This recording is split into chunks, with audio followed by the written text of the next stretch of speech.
Oh my gosh, like I am totally going off track. I have no idea if this is going to be successful or not. I think a career is really the set of challenges you decide to put in front of you. Kiki Couchman is a Stanford grad who left her job in private equity to build a yogurt company with her best friend. Every day I wake up and I'm so excited to get to work on Beny. People misplace success on raising capital versus actually creating a good business. We don't need 1.5 million. We need tens of thousands. You have this very interesting approach about building publicly. We have a product that expires. I have to sell it in a month. We need to have a virtual line out the door at any given moment. When you succeed in public, but when you fail, you also fail in public. And how do you deal with those emotions? It's a day-to-day battle. I knew we needed to build in public because of the product that we are putting out in the market. It's a consumer product. I want to be able to connect with our customers and get the word out in a way that reduces our customer acquisition cost. Our company is completely bootstrapped. We are so scrappy. I don't know that we would have that same mentality if we had raised money at the start. You moved to New York from San Francisco 2 years ago. When we began, we had many conversations about should this be in California or should this be in New York? New York City is better in the consumer market space as opposed to San Francisco is better for tech. The density of the city has been incredible for organic virality and word of mouth. So much of our strategy is about demos and pop-ups and in-person events. What were you looking for in a co-founder? We were a little worried at the start that we would have overlapping interests and strengths, but what do you consider success right now for Beny Yogurt? our current next goal post is to do our first production run. What is up, and welcome back to The Time I Left My 9 to 5, a podcast where we explore the journeys of people who have taken the leap to pursue their passions and create a life of their own design. Kiki is the co-founder of Beny Yogurt, and I have to say she's probably one of the coolest founders I've ever interviewed in the history of this podcast. Kiki's story is one of calculated risk-taking and determination as she left behind a successful career in private equity to build a consumer product from scratch with no investment funding. What I love about Kiki's story is her unique approach to building a business. Kiki and her co-founder Elon chose to build their brand in public, sharing behind-the-scenes moments on social media, and has already gathered over 12,000 loyal customers before the brand has even launched. Her always-on launch strategy, combined with the fact that the company is 100% bootstrapped, has forced her and her co-founder to think very carefully about each step and every decision. With her forward-thinking mindset, bias towards action, and bravery, Kiki's commitment is driven by creating a product that truly makes a difference in people's everyday lives. Without a doubt, Kiki is an inspiration to anyone looking to make a change. I'm super excited to share this conversation with you. What ultimately made Kiki decide to leave her 9 to 5 behind, and how she has navigated the challenges and opportunities of building a business from scratch. But before we jump in, I would love if you could subscribe to the channel if you're watching this on YouTube, or rate the podcast if you're listening everywhere else. You have no idea how such a small action can help me continue bringing you more unfiltered, real conversations just like this one.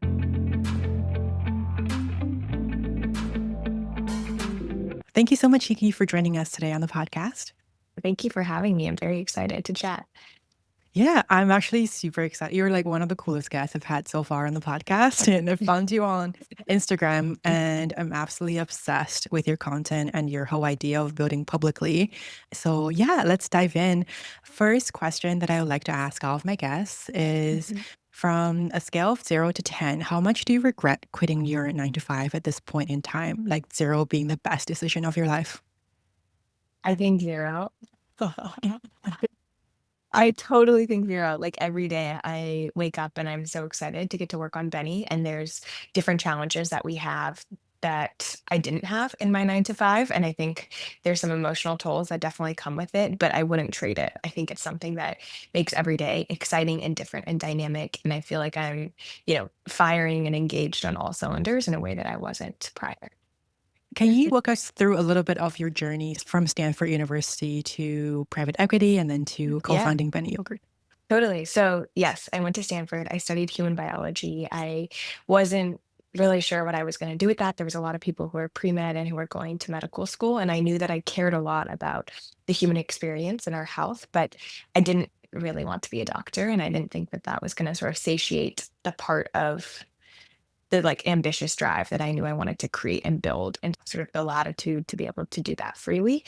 And so I was looking for what was next for me. And I actually came across my company and I started talking to my now previous boss, but she hired me. I think I was her first hire actually, and really realized, okay, this is a place where I know that this person is really going to believe in me. And I know that there is a really good opportunity for me to learn a ton. I don't know if this is going to be my forever job, but I know that this is a really good first job.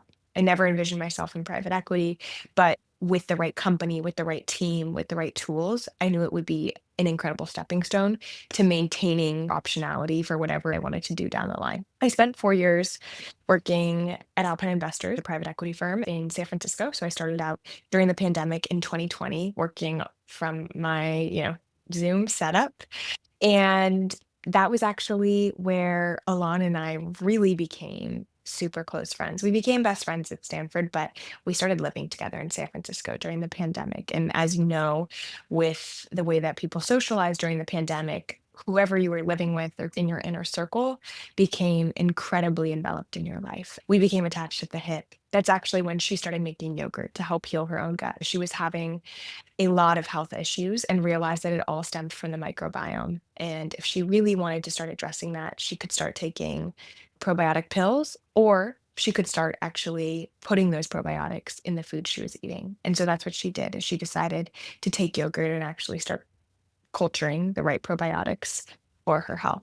And so, was working there for the past few years, and I actually moved to New York about 2 years ago now. And we had a point earlier last year where I realized I've learned a lot from this firm. There's so much that it's given me and I've given it. I'm like, there is a cap right now on what I want to learn and what's next for my growth. I think it's time for a different adventure. How do I use these skills that I've learned and actually apply them in a new way to something that I care deeply about and that I'm very proud of? That's when I started looking for what was next. And it became super clear that the yogurt that Alon had been making in our little apartment in San Francisco was the right thing to tackle this challenge, was just the optimal opportunity to work together to build something we really, really deeply care about. We had conviction and still have a ton of conviction that there's a white space in the market and that this is needed, because if it was on the shelves, we would buy it. We wouldn't need to make it. And also, I think a career is really the set of challenges you decide to put in front of you. For us, this felt like the right set of challenges that we really wanted to go at together. We ended up quitting our jobs in December, and now it's been 3 months of us working full time on this. Well, thank you so much for sharing that. It almost feels like a full circle from your human biology background to Yeah, building a yogurt company. Actually, can you explain what is human biology? Because I did my totally. undergrad was in human geography. It wasn't about physical landscape, but it was more about the movement of people and goods that I Yeah. find really interesting. So is it similar in a way that you add people to biology? Yes, similar in a way. And I would say that the core education of it is, let's study what's happening on a very biological level of the human experience. So we've studied cellular biology. We studied anatomy, physiology. We studied the evolution of humans throughout history, like how we actually got to, Homo sapien, and went really in depth on that, learning all about what's going on in your cells. But at the same time, we also learned about developmental psychology. So you're learning about how your cells are regenerating and what's happening everywhere in your body and the different types of cells. You're also learning about how your psychology develops and theories around human development. We also learned about healthcare economics. And so, as you're learning about physiology and different illnesses and what that actually looks like in chronic illnesses, you're learning about the healthcare system and how healthcare economics actually like ties into that. It's the social science and the hard science related to the human experience at the same time. Yep. Love that. So usually I like to dive into the emotional side of leaving your 9 to 5, but I'm actually just so excited about your company. Let's Yeah. talk about your Beny Yogurt. As a first-time entrepreneur, what has been the biggest surprise or challenge in building a business so far from scratch? I think that the biggest surprise and positive surprise has been how welcoming and how excited everybody in the CPG community who are already founders, and CPG is consumer packaged goods. So people who are in this space already are so welcoming and willing to dive in and help you. That has been the most incredible part of this journey, to feel like there's actually a community that we've landed in. Like, this is not a solo venture that we are doing. We have found new people and a new network in a matter of a few months and felt like we can really lean on those people. And so that's been like the most incredible thing. And then I think the sub bullet to that is use your network. Like that's been the biggest thing that I've learned also about building is I just got off the phone with someone that I worked with at my private equity firm. She was an operator in one of the portfolio companies, and she runs this big charity event, and they want to showcase female founders who are, in the food space. And so we're going to be at that charity event, and that unlocks a whole new set of customers for us that I wouldn't have had access to. And so really being clear with your network, what you're doing and how they can help, and then utilizing that has saved us so many hours. We've learned so much from people who've already been in the industry. And then it's also opened new doors and opportunities for us in a way that we wouldn't have imagined. You have this very interesting approach about building publicly. So, would you say to keep that connection flowing, were you sort of reaching out to people and kind of updating them as you go? Or do you think people mostly find you now based on your social media accounts? I would say it's mostly based on my social media, and I think that there's a reason for that. I don't want to have to constantly update people in my life, and there's not a set Rolodex list of all my contacts that I'm gonna update. And so the beauty of our social platforms is I can create one piece of content and it can be repurposed 5 ways. And so I can create a Instagram video, and I think of that almost as what's the more relatable, authentic version of LinkedIn? To me, that's my Instagram. I can answer direct questions about how to build a business. I can answer how I'm feeling about something, big decision we're making. And I wouldn't quite say that on LinkedIn. It's not fully my personal life, right? It's like Kiki as co founder of Beny. It's not Kiki as full Kiki. But I can take that piece of content about how I'm feeling about a big decision and repurpose it into just why I'm making that big decision and put it on LinkedIn. And so that audience on LinkedIn sees that side of things. And that's where I've really seen a lot of people in my existing network pour out and help me is because I've been sharing my journey on all these platforms, they've been caught up in some way or another. And then they know exactly what's going on in my life as it pertains to Benny and how they could plug in and help. And so being top of mind is a really important part of actually utilizing many of these connections. When did you first get the idea of building in public? It's both a very exciting but also scary thing because when you succeed in public, but when you fail, you also fail in public. And how do Totally. you deal with those kind of emotions going through your head? It's a day-to-day battle. Yeah, I knew we needed to build in public because of the product that we are putting out in the market. It is a consumer product, and so ultimately, I want to be able to connect with our customers and get the word out in a way that reduces our customer acquisition cost. So, another way to do this is I could pay Meta a bunch of money and run a bunch of ads in different places and try and get the word out in that way. And you know what? Down the line, we probably will do that. But for right now, when we have very little budget, the easiest way to get an audience is to do it yourself. Not the easiest, let me say that again. The cheapest way to get an audience is to do it yourself. And so I knew that to be true. In addition to the fact that we have a product that expires. I can't just make a bunch of product and hope to sell it in the next 2 years. I have to sell it in a month. That's a very short shelf life. We need to have a virtual line out the door at any given moment. And the way to create and generate that demand and the easiest, again, I use the word easiest, but it's sort of the cheapest and most accessible way I know how to do that is through social media. And so that was the decision was I'm a competitive person. I'm an ambitious person, and I know that this is really necessary for my company to succeed. Does that mean I have to take it on the face and take it on the nose like every single day and skewer myself a little bit? And I mean that like not as intense as I say it, but I think there is a kernel of truth in that. It's a very intense trade-off that I had to think about a lot, and I think it's constantly evolving. If you asked me 3 months ago, "What is your social media presence and identity, and how does that look?" It was a lot broader. Now I'm narrowing in on what actually can keep Kiki sane, and what keeps Kiki sane is using this as almost a content creation specifically for the journey of building Benny. It's not about who Kiki is generally. It's about what this specific experience looks like and what I can teach people about this experience. Versus I think 3 months ago, it was like Kiki more broadly and like everything about life and just a little bit more personal and mixed. That is when it gets really hard because you personally are on the line in terms of your success rather than the company is on the line for the success or failure. I love that. That is so smart. And people come along the journey with you in a sense they're invested in your building this yogurt brand and Yeah. you're building a loyal customer base while sharing them. And I love how you corrected yourself from being the easiest way to the cheapest way, Yeah. because as a content creator myself, I know firsthand how much work it is behind each of these videos.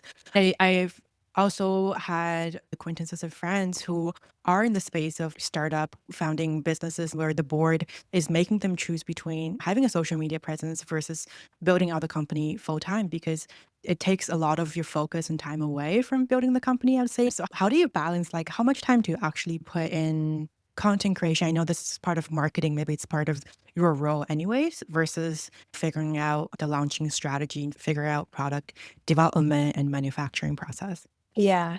I'm really, really happy that Alon is my partner in this because there's so many things I can lean on her for that I would not be able to do given I'm spending time on social media and having to cultivate that. And so I think that's the give and take is if I was a solo founder, this would be a really different story. And maybe my best use of my time would still be social media at this stage, right? But maybe not. For what it's worth, I started creating content. I was a normal person, meaning I was not creating content. I was maybe posting twice a year on my social media. And I started creating content in the fall before I left my job. And that was an incredibly good decision in hindsight because it really made me exercise the muscle of creating content before I was fully founding a business. And I was able to get used to editing videos, making content. And it used to take me at the start 4 hours to make a video. And now I know how to do it. I know what works for me. And it can take me 30 minutes to an hour to post a video. If I think about my whole day and where that fits in, that's nothing ultimately, right? That's just one part of my day.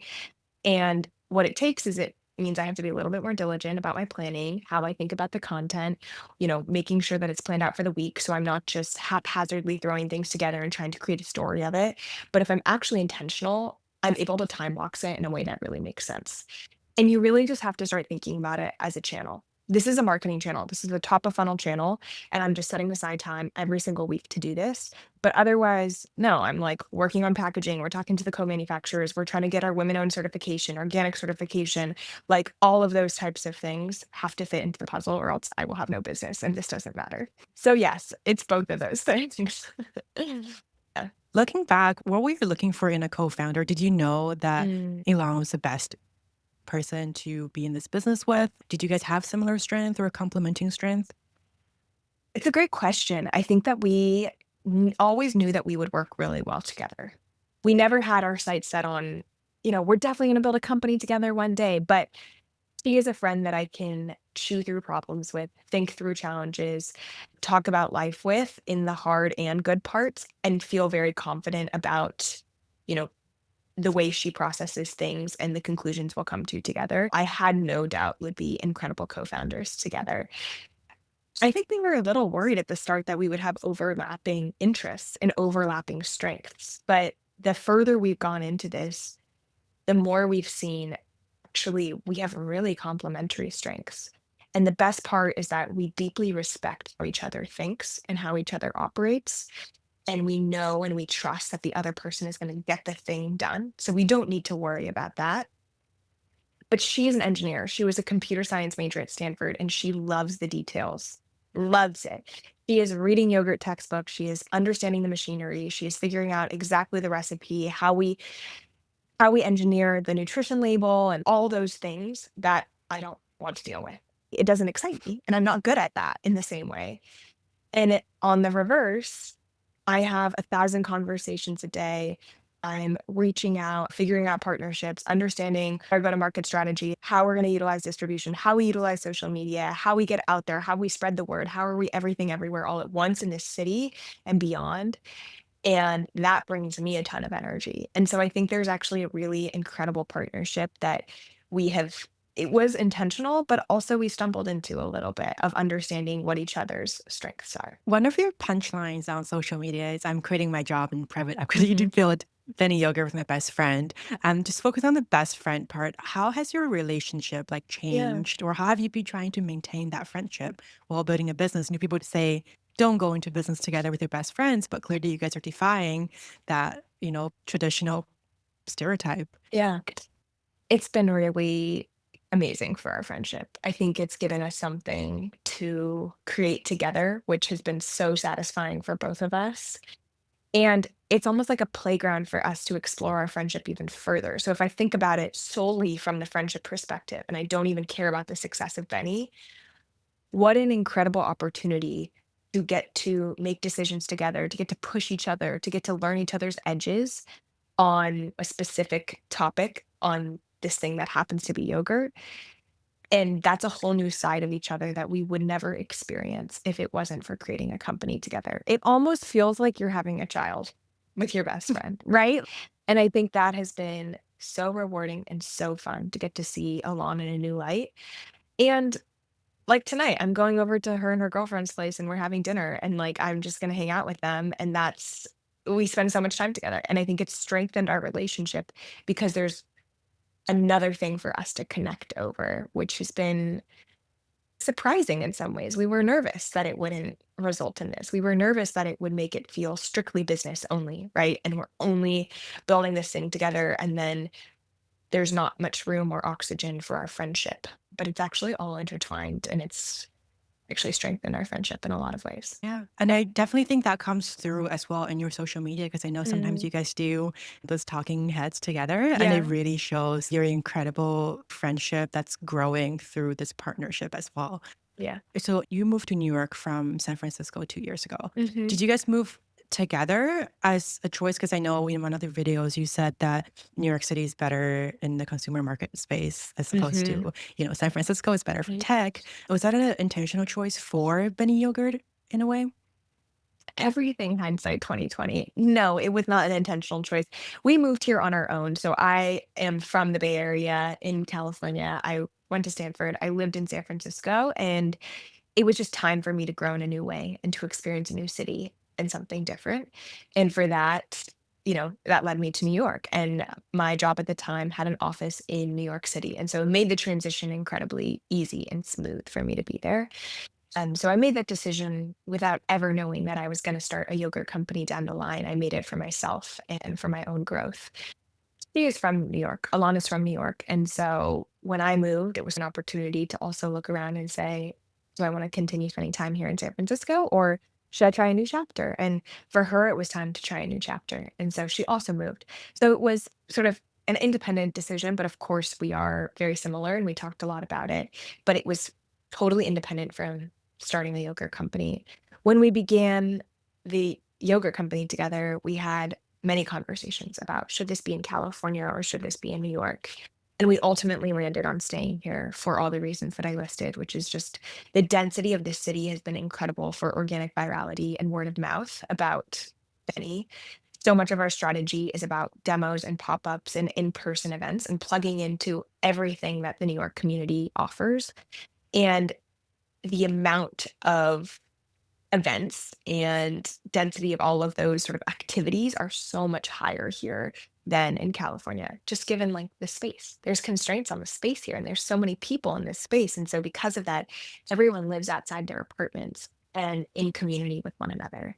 And so, it's a lot easier to reach people in that way spontaneously than I have found in other places. Yeah. New York is expensive, but so is San Francisco. When you guys took the leap of faith, did you have a safety net or plan B when you decided to quit? Was your company completely bootstrapped? Yes, our company is completely bootstrapped. That is something we had to talk a lot about prior to actually jumping ship was we have to be okay with never taking a dollar for the next at least 2 years. Can we pay our rent? Can we pay food for ourselves? Can we invest a little in this business? And we are lucky that we worked good jobs for the past 4 years, have been saving money, and are in a position where we can say, yes, we can take that on the nose right now. And if 2 years from now we can no longer do that, we need to think about raising money or think about doing something else. Right. And like that's a very real thing. What I will say is it makes our decision making matrix very different right now. I think if we'd raised 1 million at the start and, had that money to play with, I don't think every decision would be as careful or thought out. And I don't know that we would be as scrappy. Like we are so scrappy. It's incredible.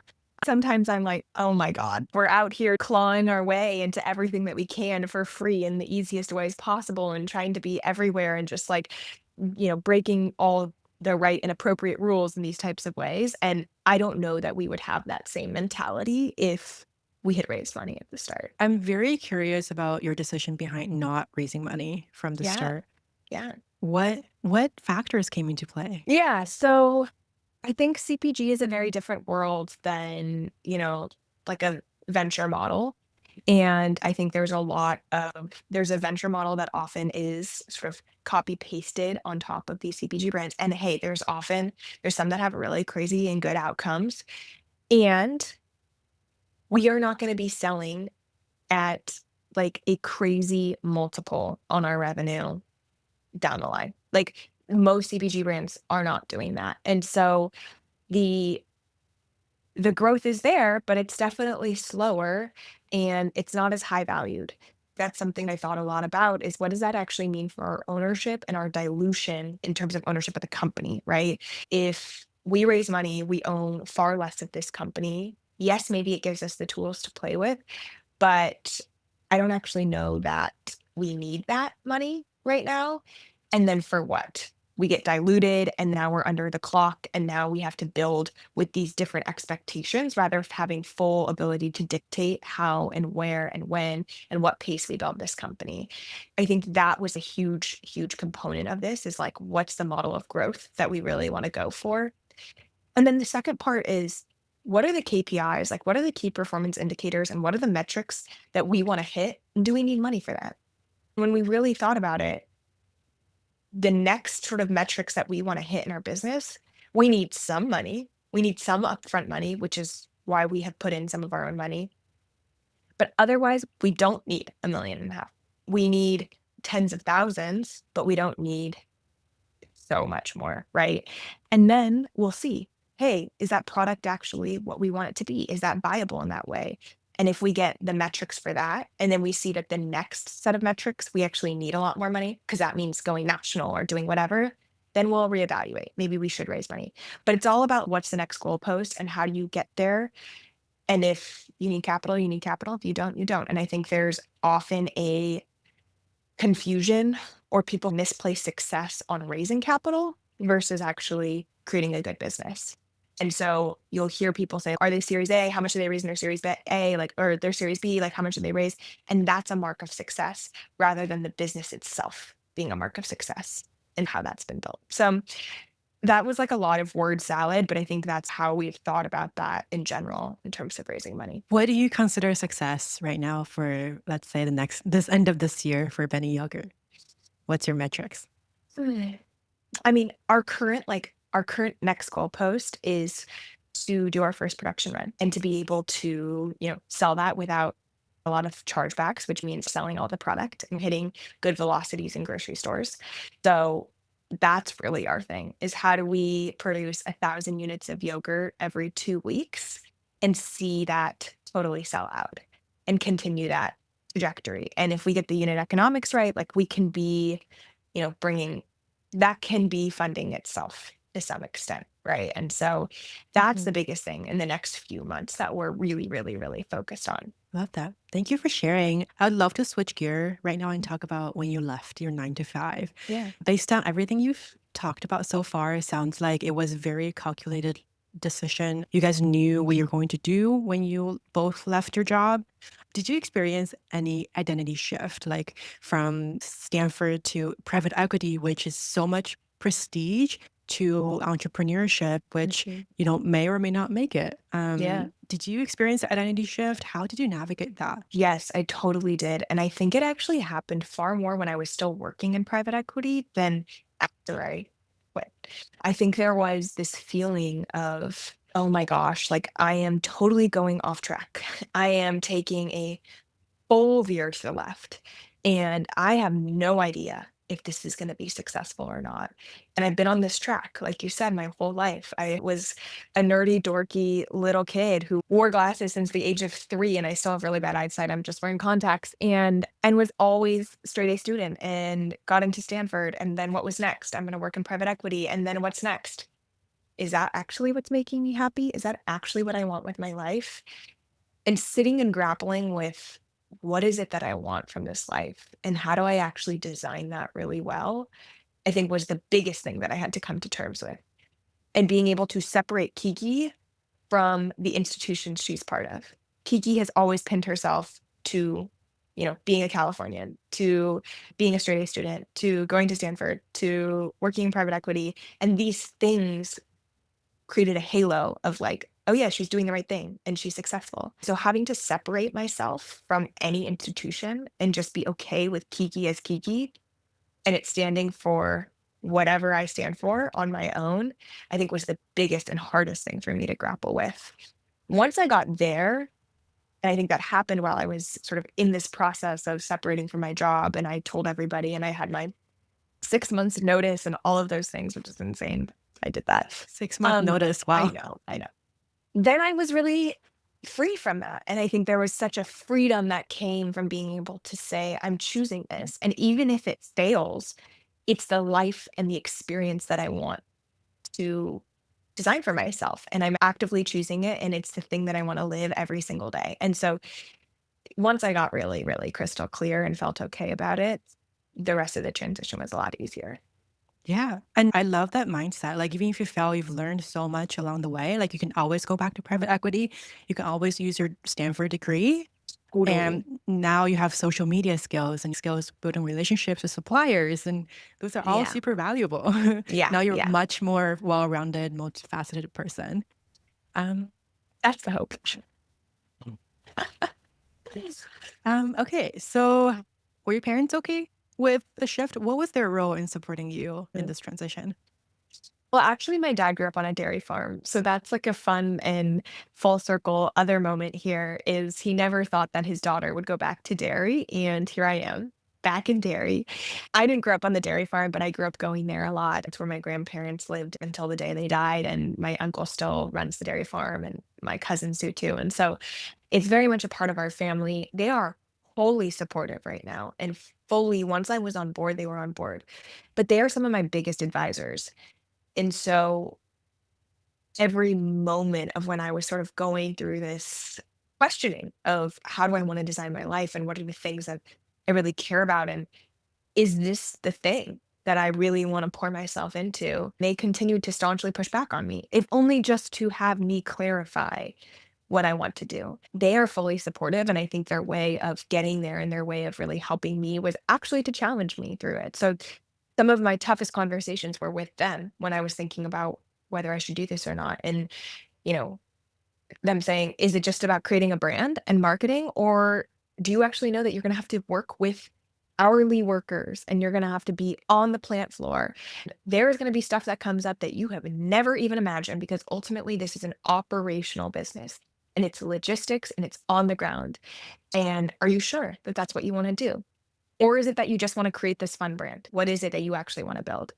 And through those conversations, it helped me get clear of, yeah, that's so true. And I've actually thought about that and I want all of it. The reason I'm doing this is because I don't want to just be siloed to the marketing thing. No, I want to be able to have my hands in all of these buckets and actually be able to create and build something and have that experience of doing that and be able to create an impact at the end in people's lives in their day-to-day lives because yogurt is something they eat every single day. So they're on board, and have been, like, the most helpful in it too. Wow.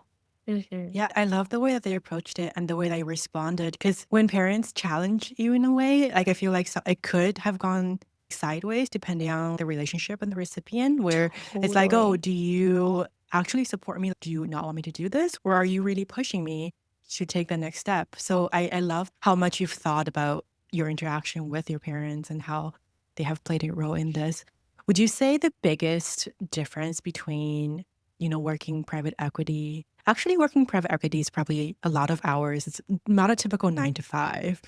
Um, It's what's the different okay, though. what's It's it's different. different. What's the biggest difference with working in private equity and doing your own yoga brand? It's so different. It is always on. Like, even having long hours is really different than being a founder. Actually, my boyfriend is a founder, and we just spent a weekend away this weekend. It was the first time that I really felt the absence of Benny because I made a concerted effort not to post and not to be on my phone. And you realize how much space it takes up in your brain once you step away from it.